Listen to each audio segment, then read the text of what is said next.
tonight we're going to be looking at two of the examples that were mentioned in the book. We mentioned them briefly on Sunday. We're going to take a much, much deeper look at each of these stories and some of the stories surrounding them, coming from Luke chapter 15 and then later Matthew chapter 20. But before we do, let's begin with a prayer. God, Father in heaven, we come to you now at the beginning of this study.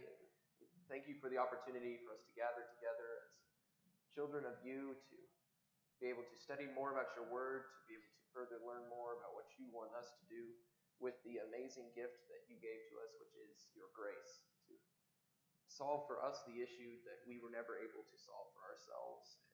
And we ask that you'll be with us as we study this, that it will be profitable, and we'll be able to share what we have learned with each other and with those in the world, that all may come to a knowledge of you. And we pray these things in your Son's name. Amen. All right, so we're going to begin in Luke chapter 15. And then with the parable of the prodigal son. We talked about it briefly on Sunday. So tonight we're going to go into a lot of detail about it. Looking at some of the things why Jesus decides to tell the parable exactly this way, some of the more specific details, and then how those impact the grace that we see at the end of the parable. So if somebody would, go ahead and read verses 11 through 16 of Luke 15. Verses 11 through 16.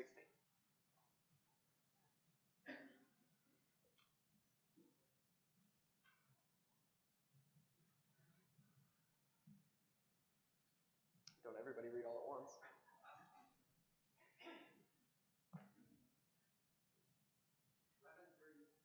16. And he said, a man had two sons. The younger of them said to his father, Father, give me the share of the estate that belongs to me. So he divided his wealth between them. Not many days later, the younger son gathered everything together and went on a journey into a distant country. There he squandered his estate with loose living. Now when he had spent everything, a severe famine occurred in the country. He began to be impoverished. So he went and hired himself out to one of the citizens of that country, and he sent him into his fields to feed swine. See verse 16, he would have gladly filled his stomach with the pods that the swine were eating, and no one was giving anything to him. Okay, so in the basic setting for this parable, what happens to begin with? What's the very first thing that we see happening here? The youngest son goes to his father and says what? I want my money. Yeah, that's a pretty good way of putting it, right? What does that immediately off the bat say about him? Selfish. Yep. Okay, yeah, his father is wealthy and now he's going to be. Yes. I'm sorry? Immature, yeah. What does it say about his relationship with his father? Yeah. He's wanting the inheritance, he's wanting his father dead. Yeah. Okay, yeah, exactly. It's basically saying, I wish you were dead so that I can have my money, so just give me the money now. Yeah. So it's an extreme sign of disrespect, without any question about it. And so, yeah, and it is a sign of immaturity. It is a sign of selfishness. It is everything else that we said, exactly. And so we already know all of that about the youngest son. And then what does he do with the money? Yeah, he squanders it in, your version said loose living. Mine says reckless living. Anybody else's version say something else there? I'm sorry? Prodigal living. Okay, yeah. Anything else? Okay, yeah. Yeah, so you see, so various different words. The idea being living, and I think the idea implied is that it's not just, he's living, making poor financial decisions, but that he's actively doing bad things. I think the idea given here is that it's not just he's spending his money in stupid ways, he's doing not good things. Maybe not the absolute worst thing, but he is making really, really bad decisions. And what happens after that to him? Runs out of money. He runs out of money, and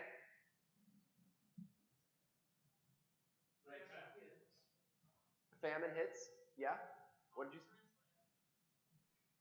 Okay, yeah. And so what does he have to do? Learn how to work. Learn how to work, yep. But But what kind of work does he find? Humble work, yep. Work that a typical young man, Jewish young man like him, should not be doing because he's tending to unclean animals.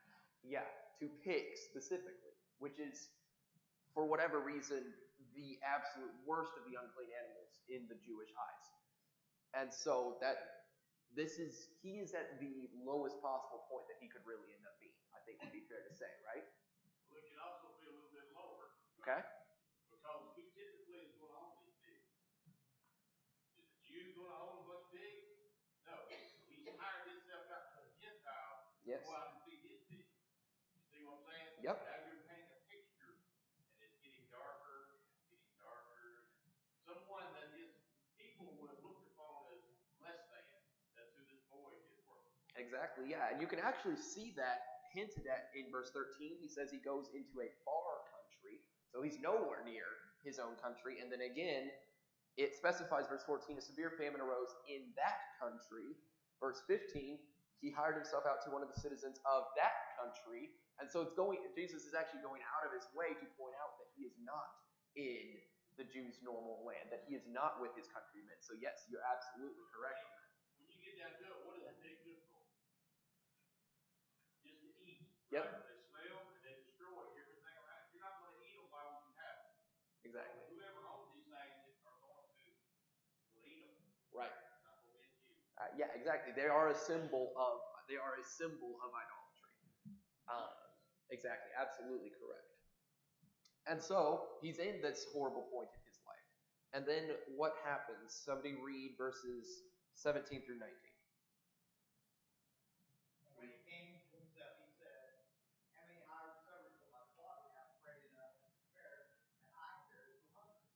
I will arise and go to my father and say to him, Father, I have sinned against heaven and before thee, and am no more worthy to be called thy son.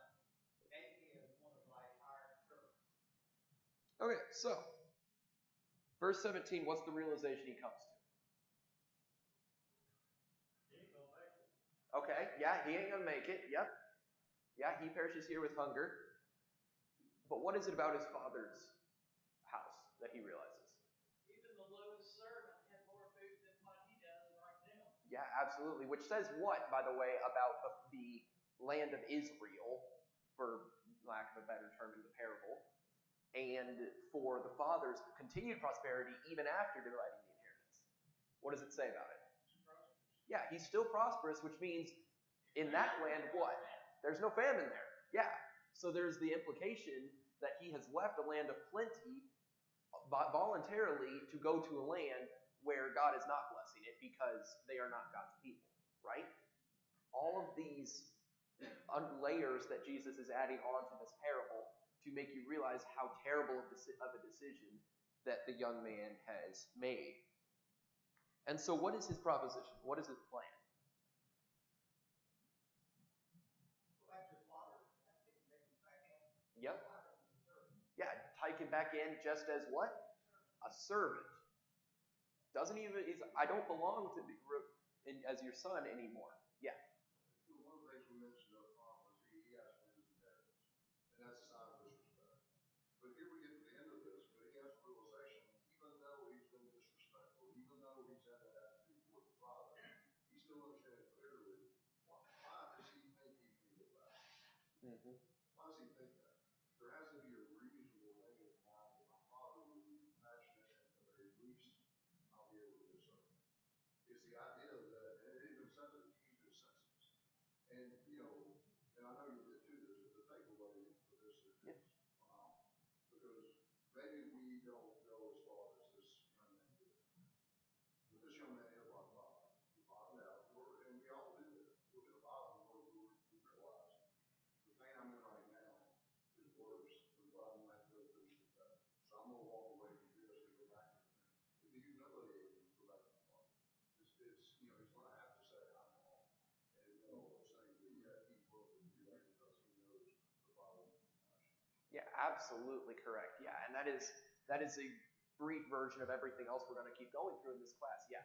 And there's nothing there that tells us that his father stopped loving him.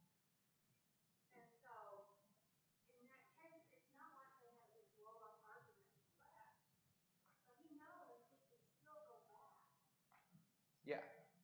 Yeah, absolutely. And so I think it's fair to say then Jesus is drawing a line between the two obvious places, right? There are two places, and on one side you have the land of plenty, which is the land of the Jews. It is the land of his father. His father is prosperous in that land. And then you have the other side where he chooses to go to, which at first seems really fun because it doesn't have all of the strict rules. It doesn't have the restriction upon eating pigs. It does not have the restrictions, and he can live freely. He can live recklessly there. And he quickly comes to the realization, though, that that land is not worth it because there's famine and there is want.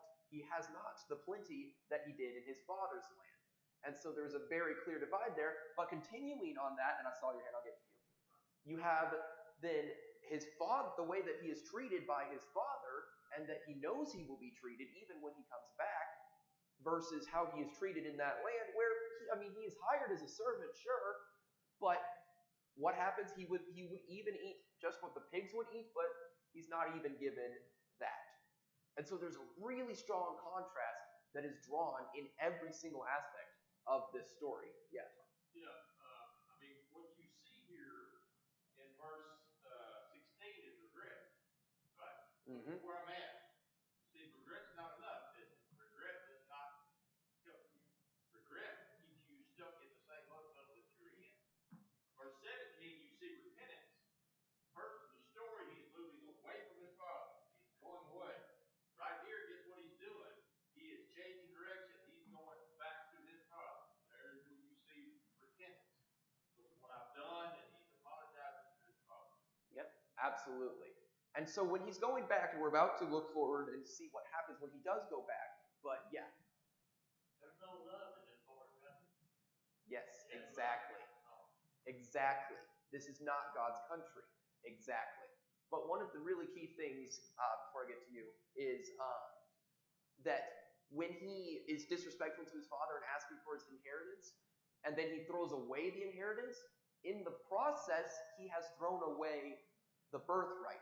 He has thrown away the right to be his son.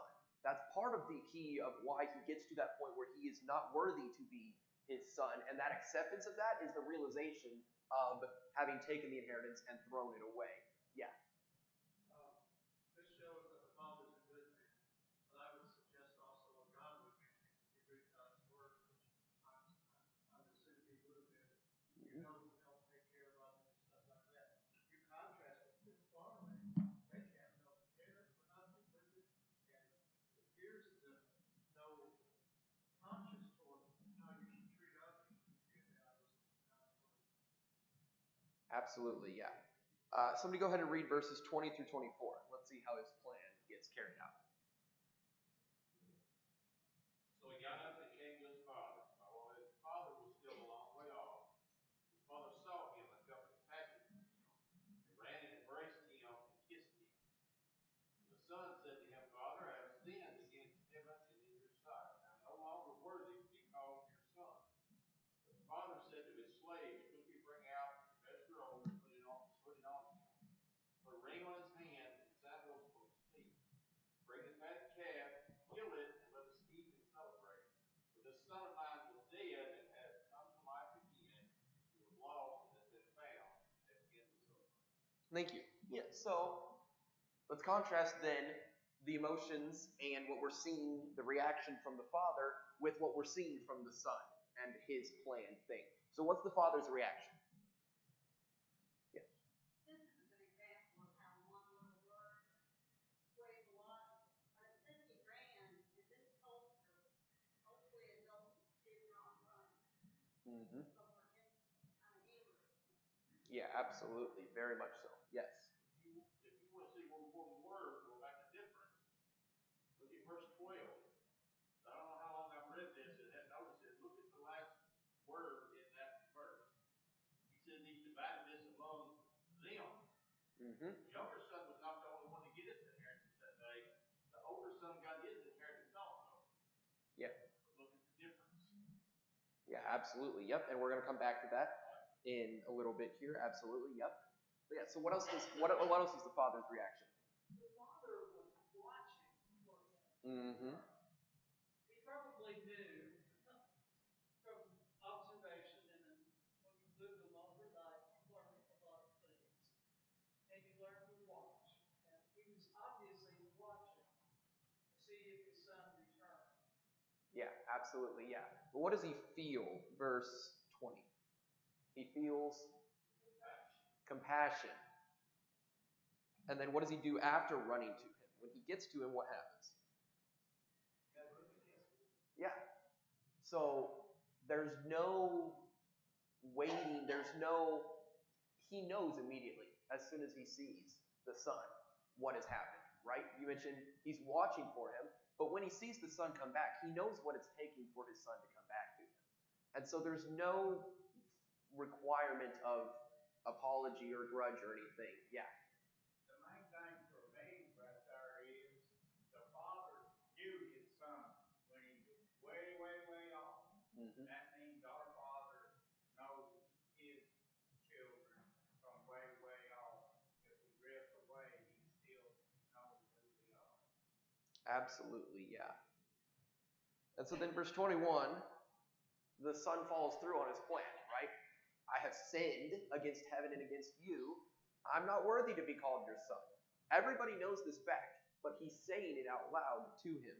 And then he said, and then the implication is obviously that he continues to follow through, make me just a hired servant, but that's not his father's reaction, is it? What does his father do instead? He goes the extra mile to show his love for his son and forgiveness for his son. Mm-hmm. Yes, exactly. What's the list of things that he does in verse 22 and 23? Put a ring on him, Mm-hmm. gold, and yellow fatted calf. Yep. And the ring is significant because Yes. it shows that he is now acknowledging him as his son again. Yes, that's a really key thing. The ring is the acknowledgement of that fact. A robe can be a hint of that fact, but the ring is the one thing that says it without question. That he has all of the authority of the Father, which means inherently he must be his son again. Absolutely. The ring is absolutely key. And so, into verse 23, they eat and celebrate, right? And why? Verse 24. Why do they eat and celebrate? Because the son had returned. And what language is specifically used there? Yeah. That's a really, really key part of this parable, right?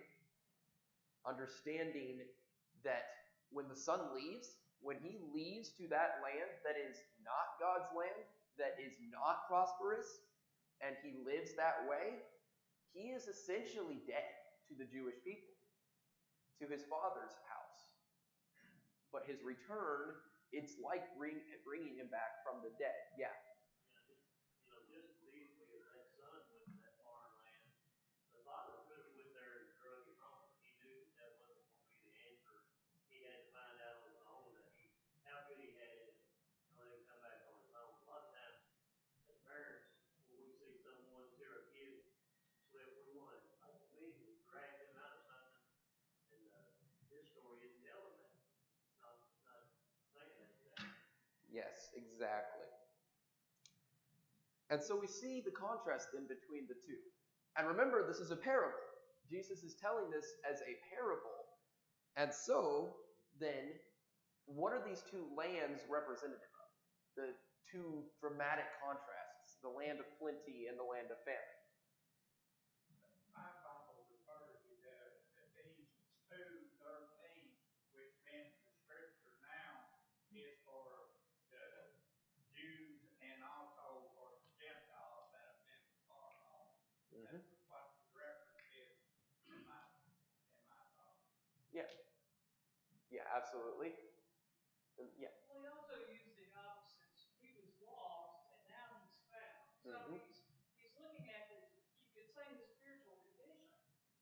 He had moved himself away from what he knew to be right, but now he's realized, and in a sense, you could say he's repented because he's come back now to his father. He was lost, but now he's found again.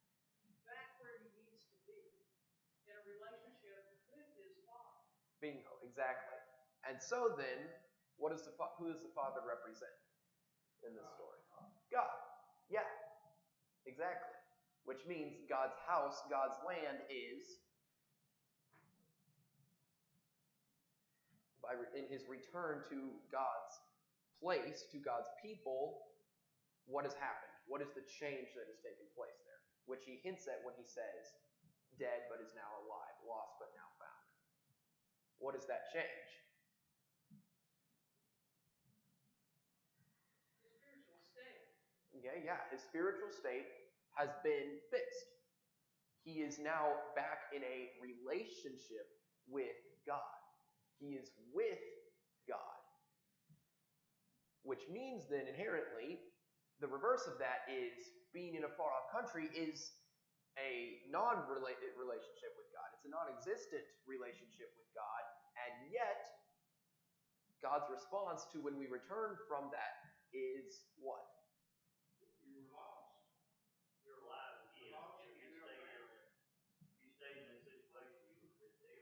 Yeah, That's physically and spiritually. exactly. But he also sees it as a time to celebrate and rejoice. Because, when you look at the other parables in this, the lost coin, the woman called her neighbors together to celebrate the fact that she found her coin again. Exactly. And so, how much hesitation is there from God in this? None. Absolutely none whatsoever. Now, moving forward, looking at the older son, how much hesitation are we going to see there? Yeah, a lot. We're going to see a bunch of hesitation. Yeah, there is an element of jealousy there. There's an element of, though, what?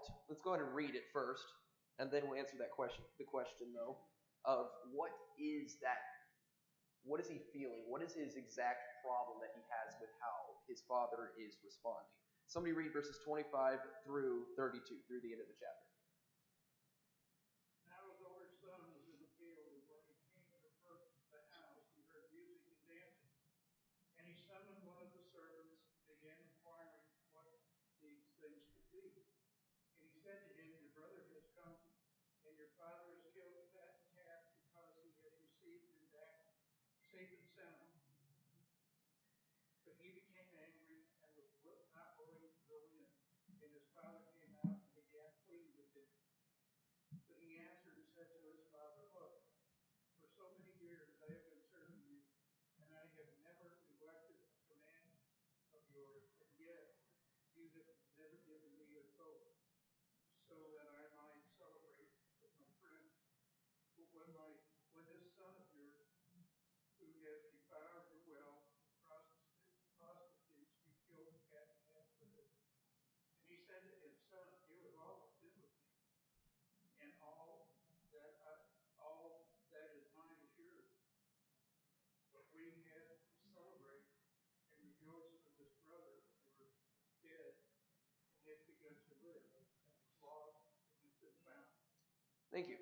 So, first off, what do we learn about the older son here? Because this is really the first we've actually seen of him. Yes, we know he existed from having the inheritance divided between them, but we don't really know anything about him until right now. So what's the first thing that we learn in verse 25? Okay, yeah, that's verse 28. But in verse 25, before all of this, what is he? What's he? He's been serving his father all this year. Yeah, he's been serving his father. At that exact moment, where is he? In the field. In the field. And he comes in from the field, and what does he notice immediately? There's music, there's a party going on. What happened? He gets the story, and he becomes angry and refuses to go in. Why? He felt neglected. He felt neglected. What was his exact issue that he had? Being an older brother, I can see his point of view, even though it's wrong. I know it's wrong, but I understand his feeling. Because I feel like you've served all these years, and he's really not able to kill a cat for you or anything. Mm-hmm. And I know that's the wrong attitude. That's manslaughter. Yeah, absolutely. I see his point, though. Yeah, and that's fair. And as the oldest of 4 kids, I'm the oldest too. that's how it goes sometimes, right?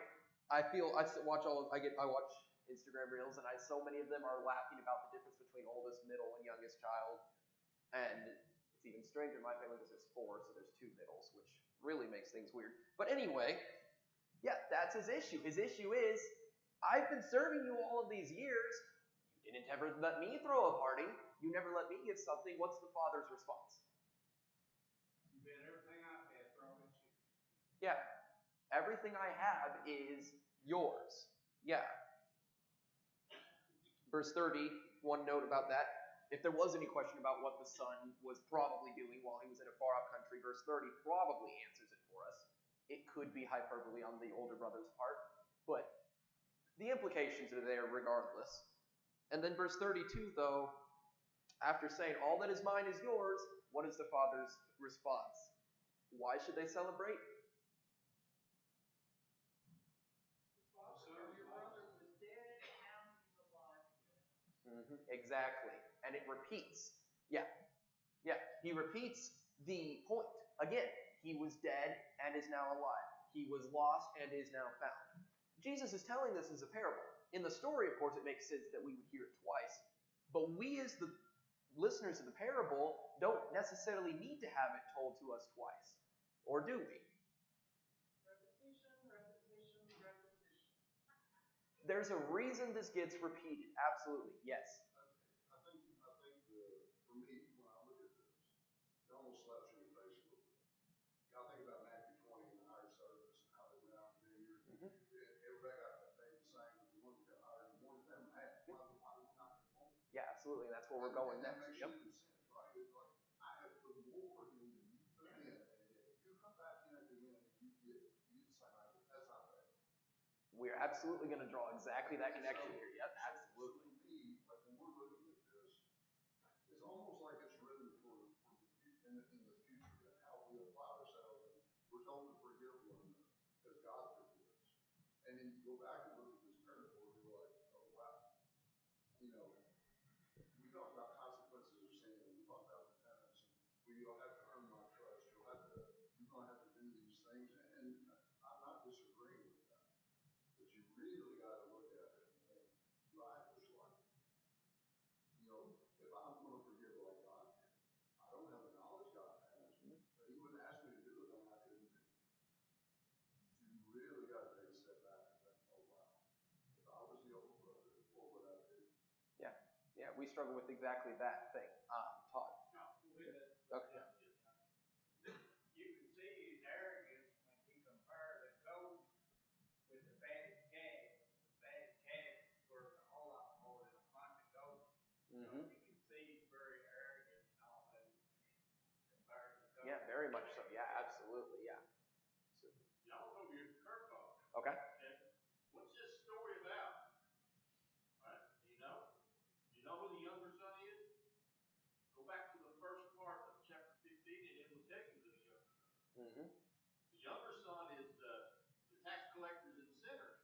That's who the younger son is. The older son is the Pharisees and the scribes. Right? Good, yeah. They're saying, what's he doing with these people over here? Yes. Right? Jesus had no problem with the sinners and the tax collectors. They knew who they were, right? And they took his word and they were ready to repent and turn back to him. The Pharisees and the scribes thought that they had it down pat. We don't need to repent. Okay? Yeah, absolutely. Yep. This was the sermon that I preached Sunday morning, so I brushed up on this. Okay. When he says, I have never neglected a command. What are the 2 greatest commandments? Love the Love Father the Lord your God. These people were arrogant in front of God the Son, and then they're looking down at these tax collectors. So if these scribes and Pharisees were indeed the older son, they have not kept, but they think they've kept everything, but they've not kept both of the great commandments, right? And I think at the end of this parable, if you want to wrap it up, the father, when he goes to the son, right, he was waiting for his younger son. Now he's waiting for his older son. Right? That's what he's doing. He's waiting on both of them. He's trying to get him to come back. Look, come on back. You have to come in. And he's saying no. Yeah, absolutely. Yep. There's the divide between your sinners and your Pharisees. That is absolutely a big part of this. You'll see that story related, just a few chapters over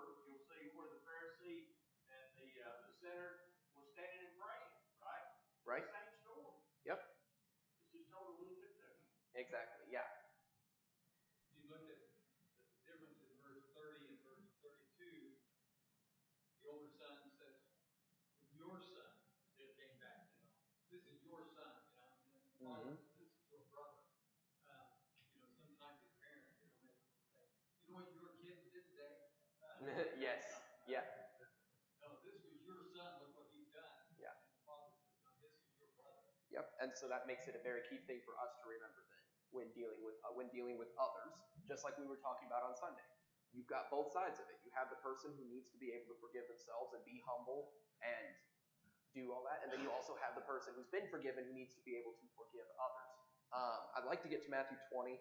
I like to keep talking about this, but let's get to Matthew 20 because we got to get here before the end of class, and we've got like 15 minutes. So I want to get here because it's a very similar story, except completely different settings. It's not the same story at all, and yet many of the points are exactly the same. And it is, again, although it's not explicitly declared here, the opening for the kingdom of heaven is like implies that he is telling a parable here. Somebody read verses 1 through 8, and then after that somebody else read verses 9 through 16. For the kingdom of heaven is like a landowner who went out early in the morning to hire laborers for his vineyard. When he had agreed with the laborers for a denarius for the day, he sent them into his vineyard. And he went out about the third hour and saw others standing idle in the marketplace. And to those he said, you also go into the vineyard, and whatever is right I will give you. So they went. Again he went out about the sixth and the ninth hour and did the same thing. And about the 11th hour he went out and found others standing around and he said to them, why have you been standing here idle all the day? He said to him, because no one hired us. He said to them, go into the vineyard too. When the evening came, the owner of the vineyard said to his foreman, call the laborers and pay them their wages, beginning with the last fruit to the first. Somebody else, 9 through 16. The workers who were hired about the 5 in the afternoon came and each received his denarii. And when those came who were hired first, they expected to receive more, but each one of them received a denarii. And when they received it, they began to grumble against the landowner. These who were hired last worked only 1 hour, they said. And you have made them equal to us and have borne the burden of the work. We have borne the burden of the work and the heat of the day. But he answered one of them, I have not done unfairly. And did we not agree for you to work for a denarii? Take your pay and go. I want to give the one who was hired last the same as they gave you. Don't I have the right to do what I want with my own money? Or are you envious because I'm generous? So the last will be first, and the first will be last. All right, so setting here. A master is looking for laborers for his vineyard. Back in that day, the way that worked would be if you were a day laborer, you just kind of went and waited in the marketplace for somebody to hire you for that day. That was just how it worked. And so the man goes out and he finds laborers. He agrees with them for a denarius, which is 1 day's wage, a perfectly reasonable and fair wage. They go into the vineyard and work. They continue to work. A few hours later, he goes back out, finds more people standing idle because nobody's happened to hire them yet. And they need work. So he has them go work in his field, and he tells them, I'll give you whatever's right. They need food. They need money for food, for dinner that night. If they do not have work, they will not have food that night. That's how it works.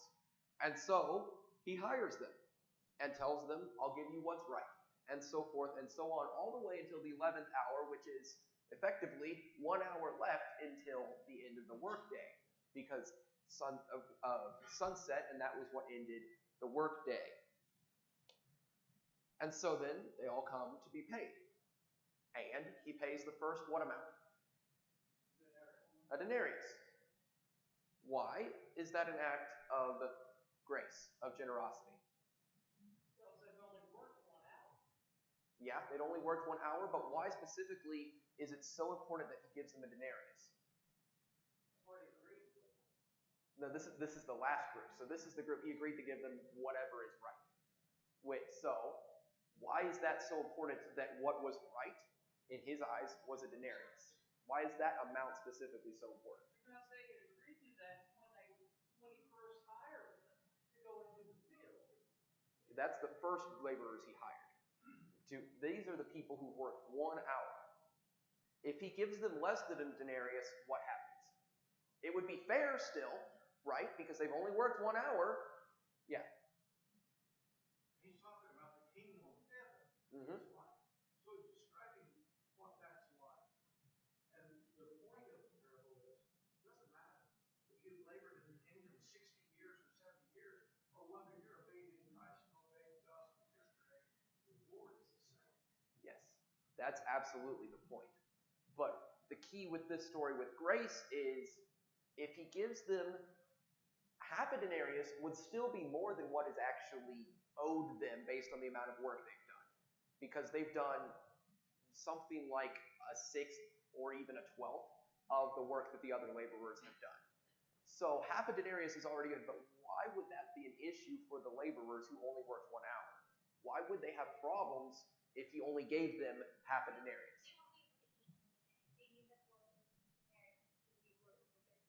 Exactly.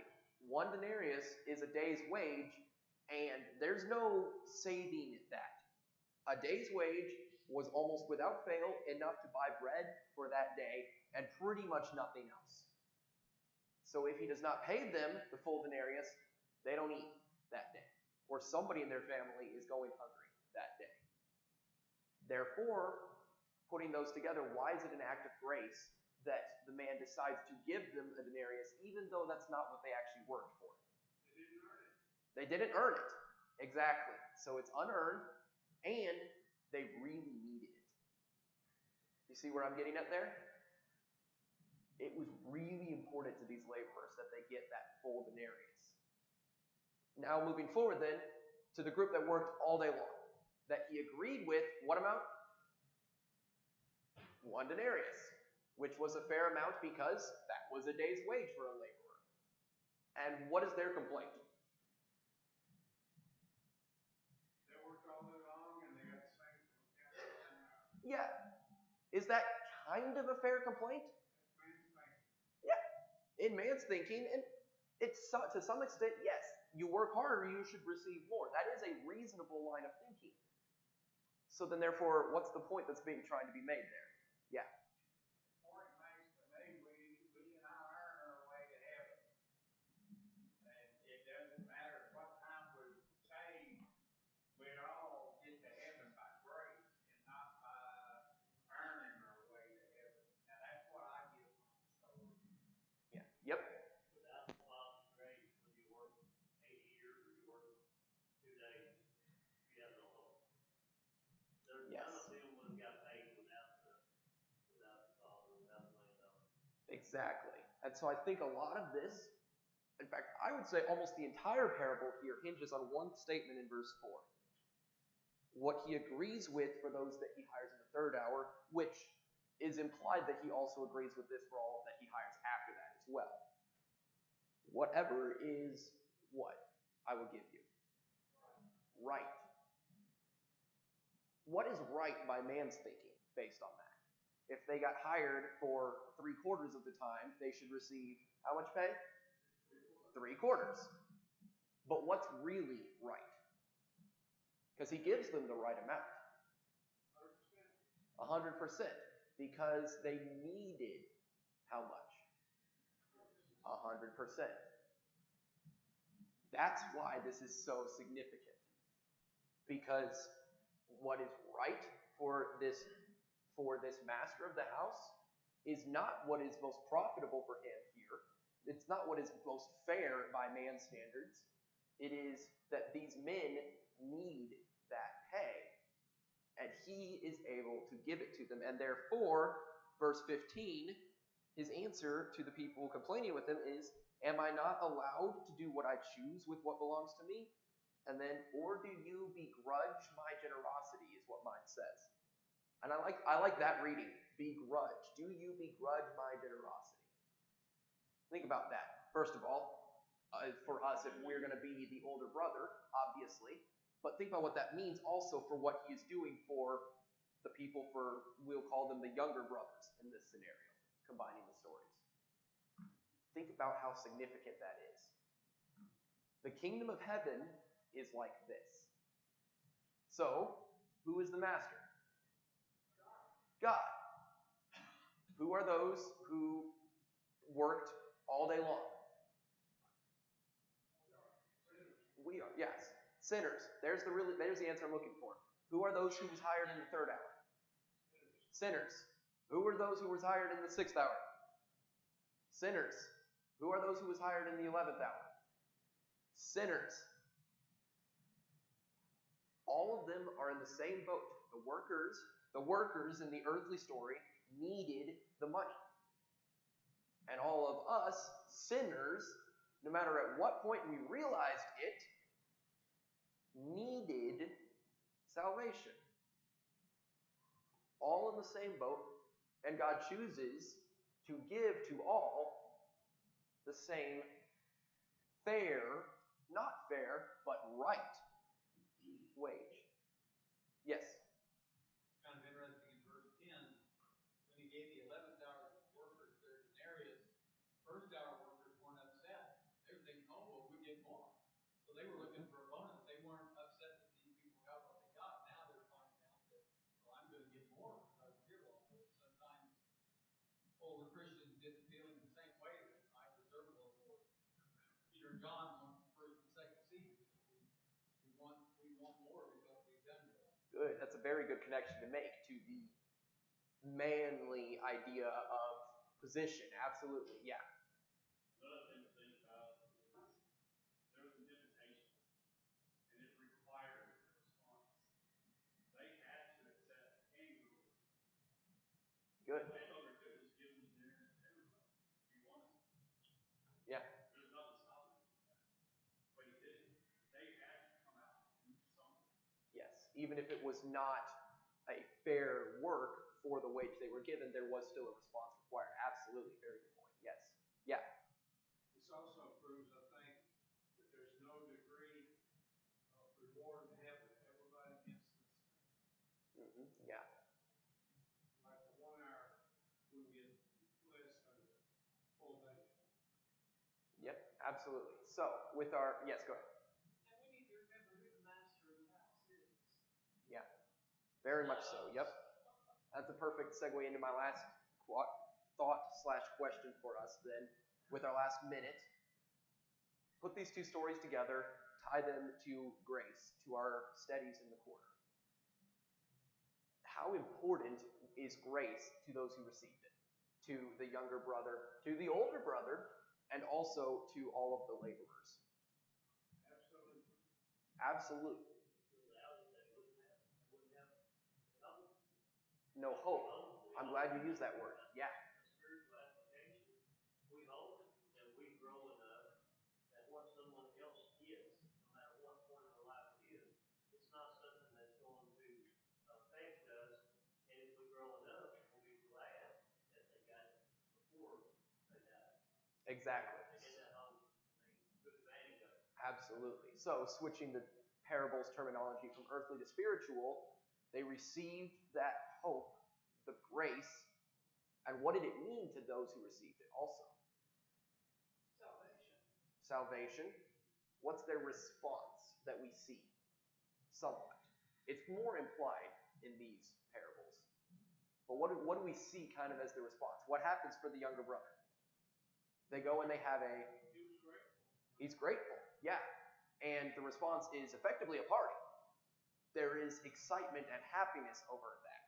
You would assume the laborers are happy and excited because, at first they thought, well, at least I'm going to get some food for maybe my kids. But in reality, they got food for their whole family that day. And think of the excitement that gave. What happens the next day? What do they do with that? The next day, they're out there ready to work again, first of all, but also they're going to go tell others about it too. That's one of, I think, the most awesome parts about that, is thinking what would they have probably done next with that. We don't really know because Jesus doesn't continue the parable, but it's a really fun way for me at least to tie the ending of this parable into what comes next. And we don't have time to go into what comes next, but I do believe it is really cool to look at that on some other time. Yeah. There's a friend of ours that once said, and you apply this to, it doesn't matter if you work all day or just 1 hour. It doesn't matter how far you are in line to get into the doors of heaven. It doesn't matter if you're first, but at least if I'm last, I'm in. Absolutely. The last shall be first, and the first shall be last. That's all I've got for tonight. Yeah, really quickly. The Bible says that the least person in the kingdom of heaven is greater than John the Baptist. Absolutely. Yep, absolutely. Todd, you have anything you want to say for Sunday? Or just cool. Todd will be going through, I assume, chapter 2 in the book on Sunday, so be ready for that.